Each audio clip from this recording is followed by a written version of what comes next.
Alors, bonjour à tous, bienvenue pour ce nouveau podcast partenaire de Cap Jeunesse. Alors aujourd'hui, on va parler cinéma, séries télé notamment, avec David. Bonjour. Bonjour et merci Alors, de m'accueillir. avec plaisir. Alors, est-ce que tu peux te présenter?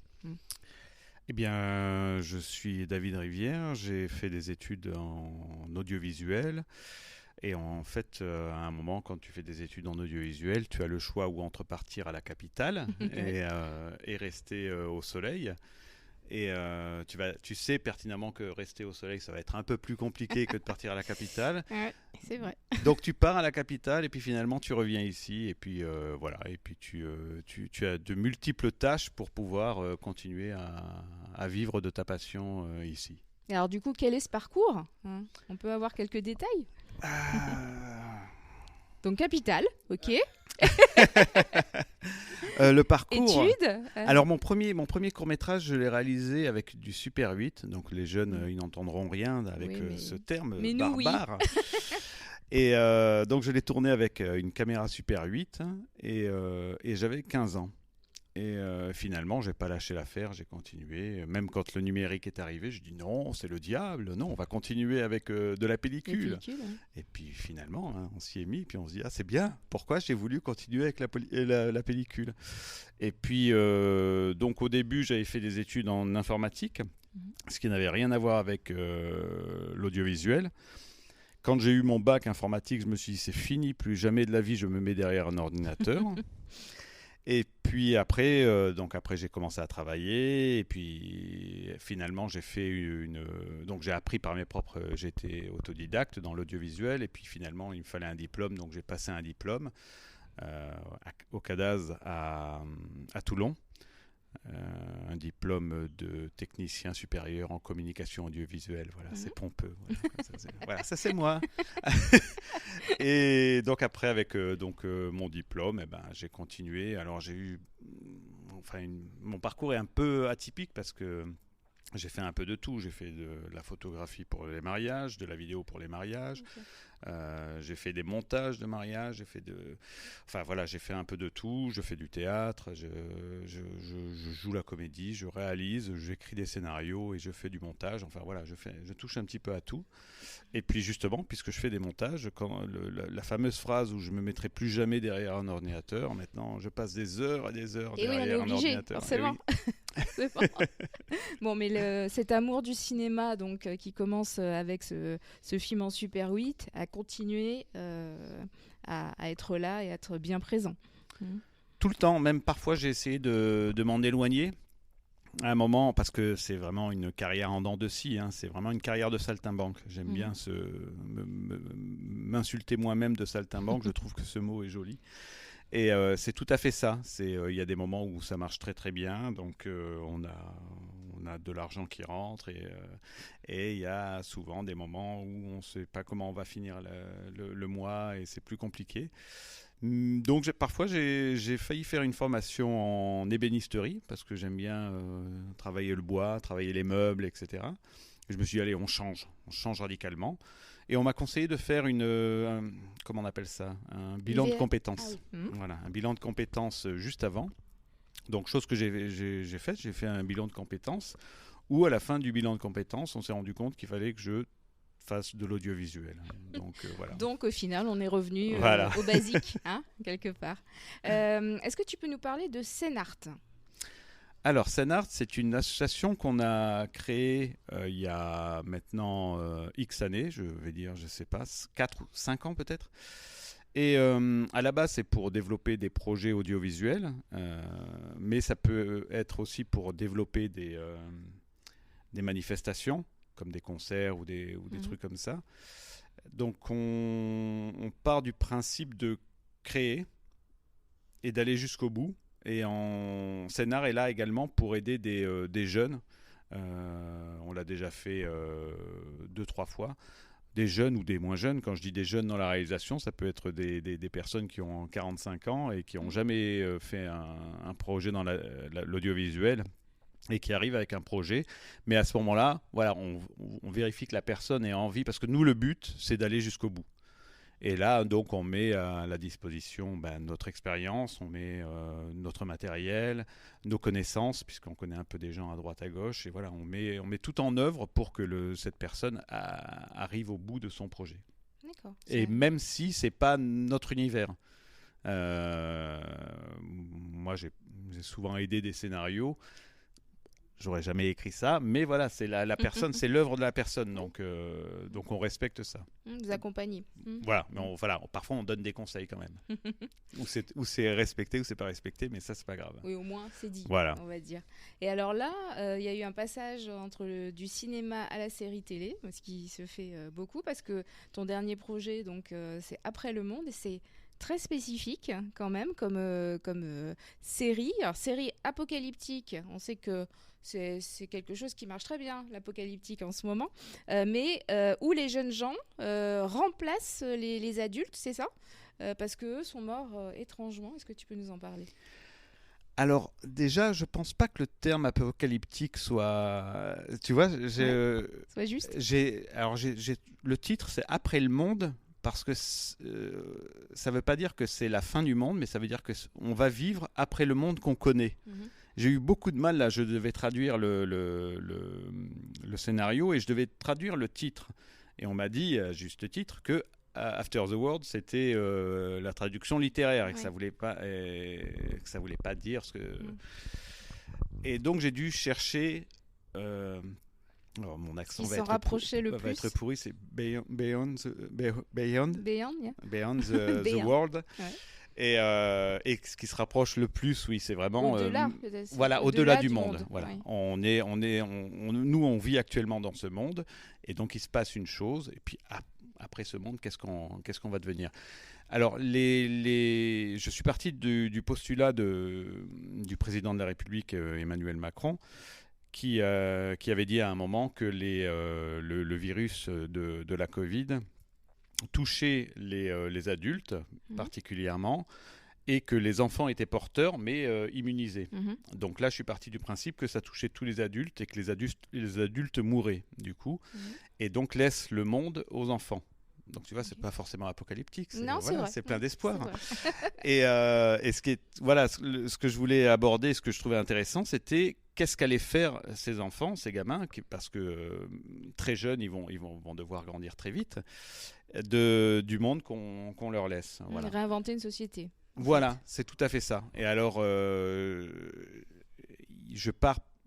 m'intéresse plus particulièrement à la personnalité des différents personnages et à leur ressenti, certains qui vont trouver cette opportunité pour gravir les échelons et puis pour écraser les autres ou pour arriver au pouvoir, d'autres qui veulent tout simplement continuer à être des gamins, et d'autres encore qui ont déjà suffisamment de soucis avec leur rapport avec leur père ou les conflits qu'il y a pour se ficher complètement de ce qui se passe autour d'eux, quoi. L'évolution va être différente selon les personnalités et les personnages. Et justement, par rapport à tes personnages et à tes acteurs, donc tu as choisi de jeunes acteurs qui parfois n'ont pas du tout d'expérience ? La plupart n'ont pas du tout d'expérience, mais ils ont été auditionnés. Ils ont été auditionnés, mais il y a plus longtemps. J'avais fait une adaptation de Sa Majesté des Mouches. Et d'ailleurs, Après le monde n'est pas si éloigné que ça de Sa Majesté des Mouches. Et donc, j'avais fait une adaptation théâtrale de Sa Majesté des Mouches. Et j'avais été obligé donc, de faire des auditions pour ça. Et donc, je suis tombé sur des petites perles dans les comédiens.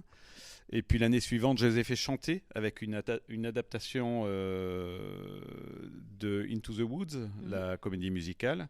De Sondheim. Ouais. Et donc je les ai fait chanter. Et c'est là qu'on est revenu à l'audiovisuel, puisqu'on était en plein Covid. Donc on a répété, etc. On devait la jouer sur scène, mais à cause de la Covid, on est revenu à l'audiovisuel, on l'a filmé, et voilà. Et donc l'année suivante, je me dis, il faut vraiment que je parte sur quelque chose où on a tous les droits, puisqu'on n'avait pas les droits de Sa Majesté des Mouches, on n'avait pas les droits d'Into the Woods. Donc Into the Woods existe, mais il n'est pas diffusé parce qu'on n'a pas, voilà, on n'a pas les droits des chansons. Les chansons qui ont été traduites, chantées par les... Non, c'est un sacré boulot en plus. Oui. Et puis eux, ils sont vraiment investis. Et c'est cette troupe de comédiens qui grandit au fur et à mesure. Et puis il y en a d'autres qui s'en vont, il y en a qui viennent. Et voilà, c'est cette troupe de comédiens qui, ce noyau, qui reste et qui a donné, voilà, donc Après le monde. Et alors, justement, Après le monde, quelle est ton ambition pour cette série? Parce que là, je sais que bientôt, la semaine prochaine, il y a une diffusion dans un cinéma de Vence. Alors, c'est pas la semaine prochaine, c'est le 3 mai. Oui. C'est vendredi. Pardon, c'est vendredi. Et l'ambition, là, Après le monde va aller sur une plateforme californienne, c'est Film Hub. C'est une plateforme où les professionnels vont piocher leur programme. Donc, cette plateforme a aussi un carnet d'adresses, donc elle va pouvoir proposer la série. Le but, là, c'est Là, pour l'instant, on est en stand-by. Allez, je vais te donner un scoop. Allez, balance, vas-y. Puisque là, il n'y a que certaines personnes qui sont au courant. On est en stand-by en fonction des résultats de Film Hub, où on tourne la saison 2 avec la même équipe. Ou alors, en fonction, voilà, si les résultats sont pas engageants, on recherche les financements pour retourner totalement la saison 1. D'accord. Puisque la saison 1, là, qu'on a tournée, on n'a aucune honte à avoir du résultat final, mais ça nous a coûté 20 000 euros. D'accord. Pour une série qui serait budgétisée à autour de 800 000, voire 1 million d'euros. Ok. Il y a combien d'épisodes ? Il y a 4 épisodes de 56 minutes. Okay. Et donc, on a vraiment, voilà, c'est vraiment de la volonté de chacun de travailler le week-end. Voilà, ça a vraiment été voilà, on n'a aucune honte à avoir, mais on le voit à l'image quand même, il n'y a que 20 000 euros, on le voit. D'accord. On a l'impression même qu'il y a un peu plus que 20 000 euros tellement les gens se sont investis. Donc voilà, le scoop, c'est on serait peut-être susceptible de retourner la saison 1 parce qu'on se rend compte en fait qu'avec l'histoire, on tient quelque chose. Les personnages et la suite de l'histoire. Si quelqu'un achète donc sur Film Hub la saison 1, forcément, elle va se porter acquéreur de la saison 2 puisque on a des réponses à nos questions, mais pas à toutes les questions. Donc, il nous faut la suite de l'histoire. Et l'histoire serait terminée normalement au bout de 5 saisons. Ah oui, d'accord. Tu as déjà vu un plan ? Oui, déjà le plan, et à la base, j'étais parti sur 6 saisons, mais là, je viens de réécrire, revoir un petit peu, et on retombe à 5 saisons. Voilà. Et ça veut dire que les 5 saisons sont écrites ? Non, pas encore. Tu as la trame. Les 2 premières saisons sont écrites. D'accord. J'ai la trame de la saison 3, 4 et 5. Okay. Je sais ce qui va se passer. Et puis non, enfin, là, je ne peux pas spoiler. Donc, bon, donc je me tais. Bon, alors cette fois-ci, on n'aura pas de scoop. Zut, alors, je suis allée au bout de mes possibilités. Là. Alors, dis-moi, nous, Agis06, Cap Jeunesse et Sénart, il y a un petit partenariat quelque part. Raconte-nous. Oui, et ben quand on avait demandé donc un peu à droite à gauche pour des figurants, pour des acteurs faire des auditions, on a été contacté par Laurence, donc qui s'occupe de l'AGI c'est ça ? Agis, ouais. Agis. La pension de famille. Ouais, à Vence. Et donc, elle a proposé aux locataires, voilà, on dit comme ça ? Oui, c'est ça, voilà. Les locataires de la pension de famille. Ouais. Et donc, voilà, certains ont accepté de tourner dedans, certains nous ont prêté leur appartement. On a transformé un des appartements parce qu'il nous fallait un lit médicalisé. Donc, il y a l'un des locataires qui a un lit médicalisé, donc il a accepté qu'on retransforme entièrement son appartement en chambre d'hôpital. Donc, voilà, et on a eu toujours un super accueil. Et Laurence est toujours emballée par des projets comme ça et de le proposer aux locataires, etc. Oui. Et puis même le lieu est très beau, il faut dire aussi. Oui, le lieu est très beau. Je l'ai connu en travaux, ce lieu. J'allais manger à côté et je voyais les travaux qu'il y avait. Oui, parce que tu es de Vence. Oui, je suis de Vence. Tu connais très bien. Et alors, au-delà de la saison 2, du coup, d'Après le monde, est-ce que tu as un autre projet ? Ou bien c'est vraiment celui qui t'occupe? Oui, c'est déjà principalement celui qui m'occupe prioritairement, mais des projets, oui, j'en ai plusieurs. Alors il y en a un deuxième qui est important, c'est un long métrage sur le jazz. D'accord. Donc, qui serait fait avec une boîte de production, Mirella Prod, qui s'est investie déjà depuis après le tournage. On l'a rencontré après le tournage d'Après le Monde, donc elle s'investit dans la communication, dans la mise en lumière de la série. Et donc voilà, donc on est parti sur ce projet de long métrage sur le jazz. Et on est en train de peaufiner. On a eu des retours sur le scénario, donc on se replonge un petit peu dans le scénario, etc. Voilà. D'accord. Et après d'autres petits projets comme ça aussi. Après, j'anime des ateliers vidéo, donc on a toujours des... là, on a un nouveau film parce que j'anime des ateliers vidéo au Centre culturel de Cannes-sur-Mer. Et on vient de finir un documentaire sur l'atelier de danse du Centre culturel de Cannes-sur-Mer. On a en cours un documentaire sur l'église du Haut de Cagnes, donc un vrai documentaire assez important. Voilà, on a plein de petits projets comme ça qui sortent qui sortent régulièrement. On a une chaîne YouTube. Et là, on a actuellement également en cours de montage un documentaire sur l'église des Hauts de Cagnes. Donc un vrai documentaire avec l'interview du prêtre, avec l'interview de celui qui s'occupe de l'association pour la restauration, etc. Donc vraiment un gros truc, c'est pour ça que ça prend plus de temps. Mais on a plein de petits projets comme ça qui sortent sur une chaîne. J'ai une chaîne qui s'appelle YouTube. Il me semble que... Alors, j'ai pas révisé mes notes. Je pense qu'elle s'appelle Après le Monde. En fait, vous tapez Après le Monde David Rivière et vous tombez sur la chaîne YouTube. Et là, vous avez tous les projets qui sont faits avec Scénar, avec les ateliers, etc. Et donc, vu que tu parles de YouTube, effectivement, la bande-annonce d'Après le Monde est disponible. Et vous pouvez la regarder directement sur YouTube. C'est ça. Il y a 3 bandes-annonces. Il y a le teaser qu'on avait fait une première fois.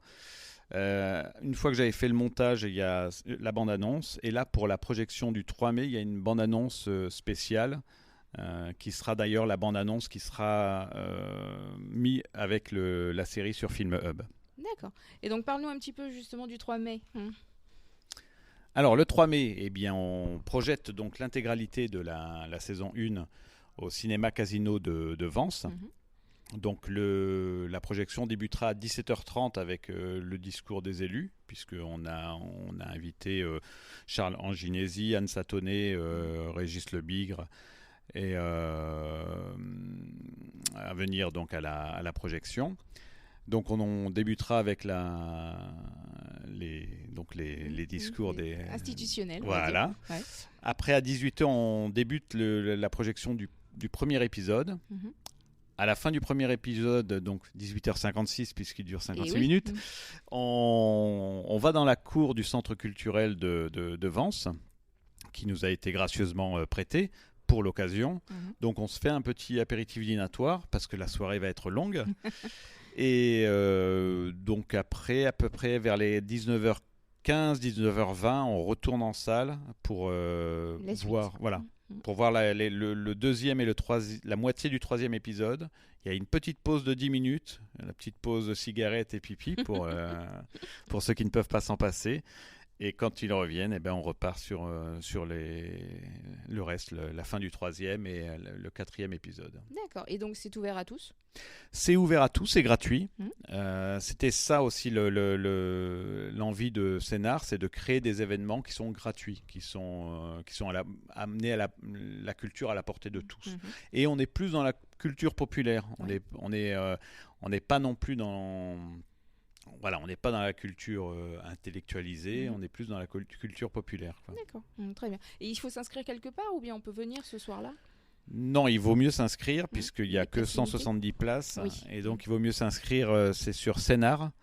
L'adresse, alors c'est Scénar, SCENARTS06@gmail.com. J'espère que je ne me suis pas trompé. Au cas où on nous demande. Voilà, au cas où on vous demande. Le mot de la fin. Est-ce qu'il y a quelque chose dont on n'a pas parlé que tu souhaiterais mettre en avant ? Le mot de la fin, je pourrais dire que je suis un vieux, j'ai 56 ans, 53 ans, je me vieillis encore Ah ouais, plus. carrément, on a 3 ans de plus, Ouais. tranquille.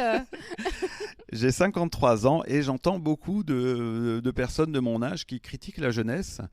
Et je suis entouré de jeunesse qui est plein d'espoir pour l'avenir et je pense que c'est ça aussi, c'est ça après le monde, c'est de l'espoir pour l'avenir et puis des erreurs, des maladresses, mais c'est ça. Et voilà, je tiens à dire que c'est ça. Il y a plein de gens qui sont super. Et c'est pas une question d'âge, c'est pas une question de religion, c'est pas une question de nationalité. Et voilà, nous, à Sénart, on essaye de s'entourer voilà, de gens comme ça qui sont optimistes, qui ont envie d'aller de l'avant et qui ont envie de faire avancer des projets et qui ont la banane aussi. Ça, c'est important. Parfois, on prend des figurants qui sont pas très très bons, mais ils arrivent avec un sourire qui est communicatif et on a besoin de ça, surtout quand on fait des projets aussi lourds avec aussi peu de moyens. C'est certain. Merci David. Merci à vous de m'avoir accueilli. Grand plaisir.